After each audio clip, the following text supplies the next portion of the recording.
वैष्णवी हुंडाबळी प्रकरणामध्ये media trial जे झालं आहे,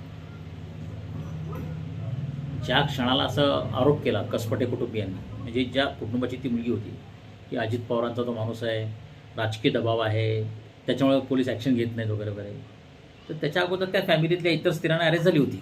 परंतु सासरा दीर देवर ऑन द रन, आणि पोलिसांनी काही 8 दिवस ॲक्शन घेतली नव्हती. आणि ह्या मुलीचा तर जीव गेलेला. जेव्हा राजकीय म्हणलं तर तेव्हा पोलीस ॲक्शनमध्ये आले. तर मीडियावाल्यांनी मग त्याच्यानंतर घेतला विषय की आता आपल्याला मोठा मासा सापडलेला आहे, अजितदादा सापडलेला आहे. सुरू झालं मग ट्रायल, मीडिया ट्रायल. मग ते बाळ आलं, म्हणजे असं झालं, तसं झालं, हे झालं, ते झालं, सगळं ते मीडियाचं सगळं सुरू झालं. आता हा जो प्रकार आहे इलेक्ट्रॉनिक मीडिया, न्यूज चॅनलचा खास करून, हे कसे काम करतात, ह्यांना कशी टीप मिळते की कोणाच्या मागे लागायचं, धनंजय मुंडेंच्या मागे लागायचं.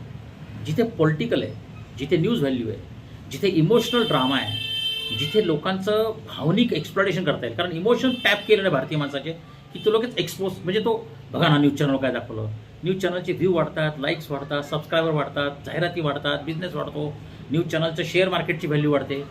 तर न्यूज चॅनल्सचं काय माहिती का, त्यांचा जो माइंडसेट आहे न्यूज चॅनल्सचा की bad news is always a good news. मग ते विचार करतात की अरे याच्यात राजकीय नेता आहे, याच्यात पोलीस आहे, याच्यामध्ये स्त्री आहे, याच्यामध्ये हुंडा विषय आहे, आणि ह्याच्यामध्ये स्त्री मेलेली आहे. बस संपादक लोक ठरवतात की न्यूज आहे.